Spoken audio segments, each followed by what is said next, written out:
Hey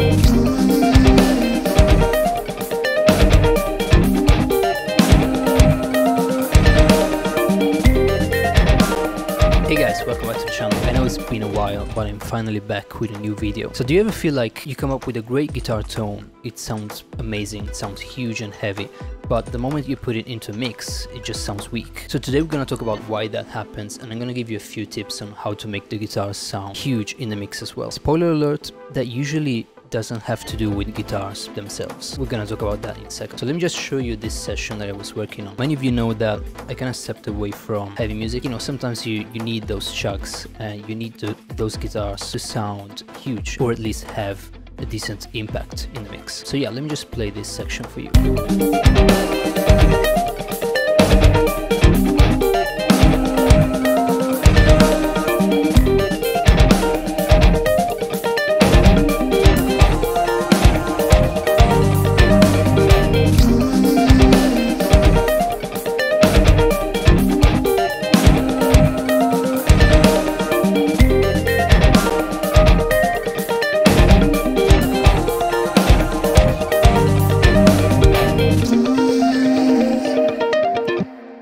So it's obviously not a heavy section, it's still quite chill and ambient, I guess, but we do have some chugs here that I kind of wanted to make, I guess, heavy, like not really heavy, but you know, have a decent impact and punch within the mix itself. So let me just solo the guitars for you. You're gonna notice that there's nothing crazy going on as far as tone. I kind of went for a tight rhythm sound. This is how they sound like.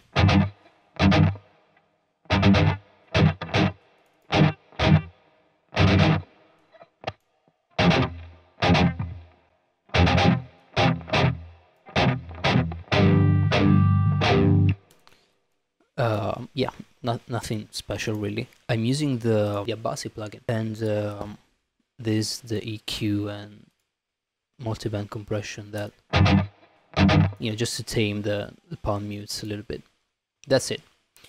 So nothing special. So how can you make these guitars sound really good in a mix? The answer is the bass tone.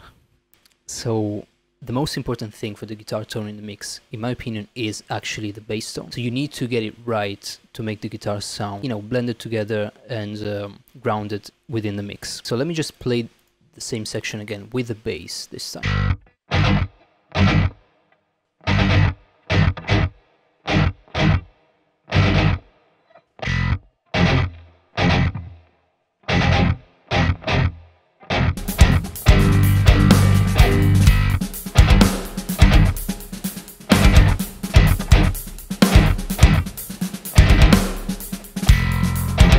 Immediately a huge difference, obviously, but you can hear that the bass is really giving you that punch and energy the guitars on their own didn't really have.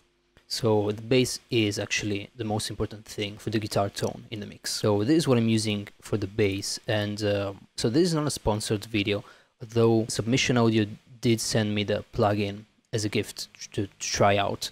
So my opinions are not going to be biased. This is still an unbiased review. Nobody asked for this video, so again, not sponsored. But this plugin actually sounds amazing in my opinion. And yeah, the Jim Bass by Submission Audio. And so what you're hearing is literally this library without any other processing, as you can see here, and also without really any tweaking. Just tweak the width knob here a little bit, the tone knob. This is literally how it sounds right off the bat. As soon as you open the plugin, you get this sound. Let me solo that for you.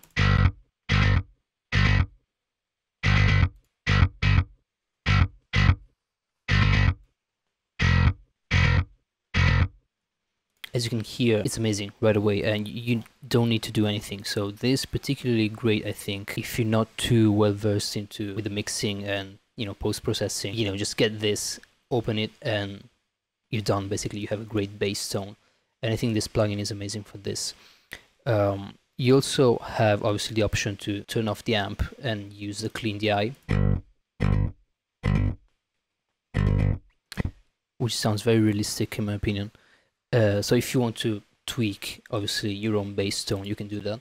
But I prefer usually in the writing process to just go as fast as possible. So if I have something that sounds good, just right off the bat without me having to tweak everything. For me, that's the best option. So I can just go fast, get my ideas, you know, in the session as quickly as possible before I lose the vibe. So that's very important to me. Yeah, having a great bass tone is going to make your guitar sound just so much better.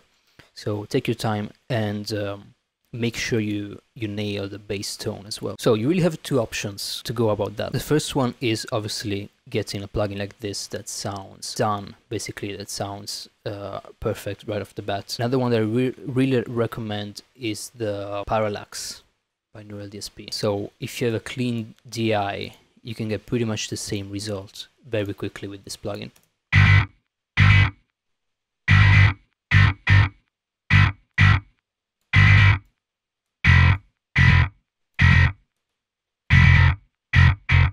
Very intuitive, you know, just tweak a few things and it's pretty much already there. The other option is, if you don't have access to these plugins, you can obviously make your own bass tone, or if you want to be more creative and just experiment a bit more, which is always a good thing, in my opinion. So let me actually show you how you can do that. So we're gonna turn off everything here and use just the clean DI.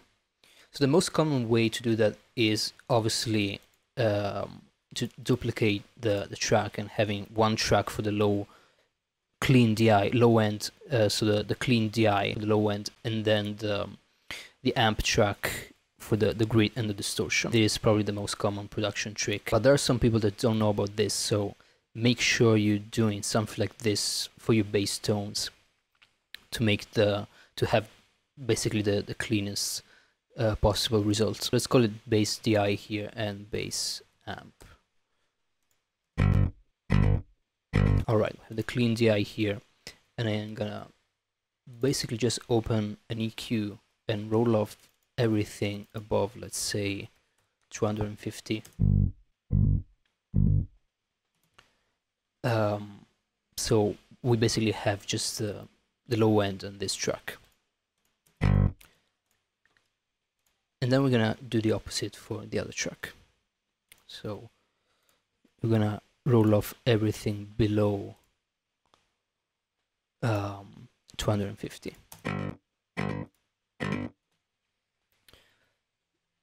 Now on this track we need some sort of amp.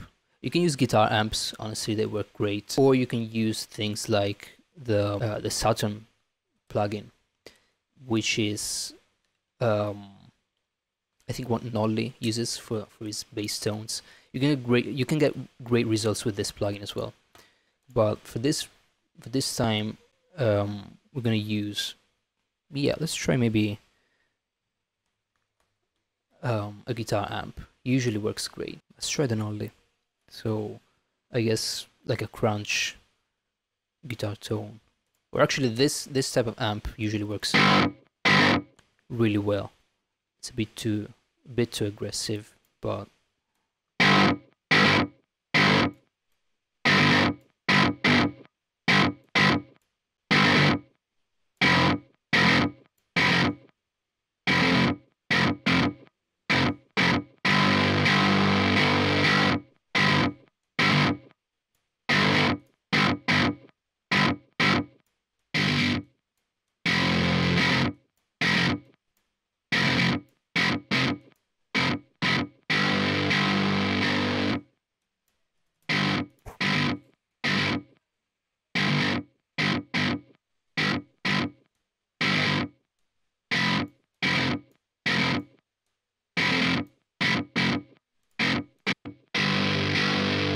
there we go, like this.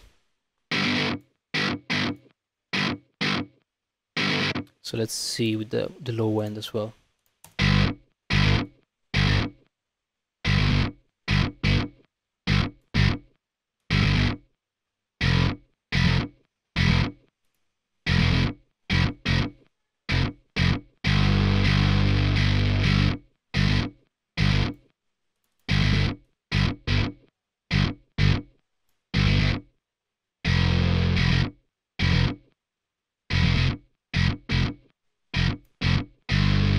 So this is the general idea. Obviously you would need to spend a bit more time on this.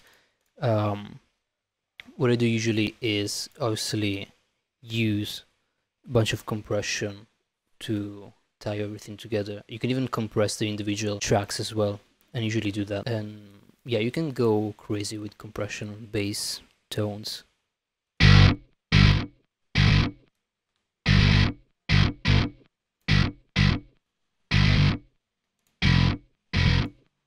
There's probably too much distortion for my taste.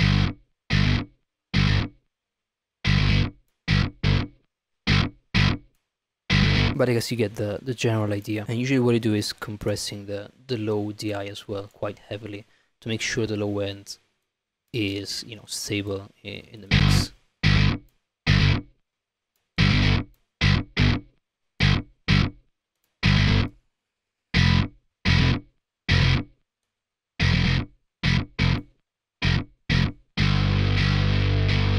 So let's see with guitars.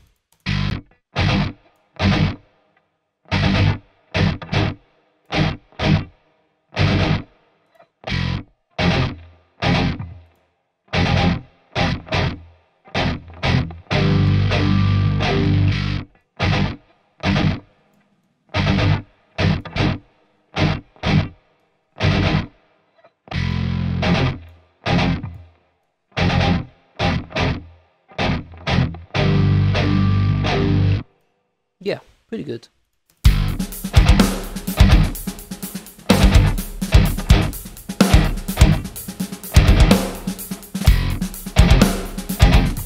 So this is the general idea. Obviously, again, you would need to finesse this a little bit more, and I usually spend more time if I have to like dial in my own tone. But this is the idea: one track for the low end, another track for the high end, and the distortion. You can even do multiple distortion tracks. Some people do that. I don't personally like that, just for the type of bass tones that I usually use, but you can absolutely do that and get crazy with it. Make sure you put your attention on the bass tone as well. Even if you're thinking about the guitar tone, again, the bass tone is going to influence that a lot, so make sure you spend enough time working on the bass tones as well if you want to make the guitars work in a mix. Or, you know, just get the Jin Audio plugin, or the Parallax. Actually, it's a great plugin for bass as well. Anyway guys, that's it for today's video. Let me know if you liked it. Make sure to subscribe if you haven't already. Let me know what you think in the comments down here. And yeah, I guess I'll see you in the next one. Ciao.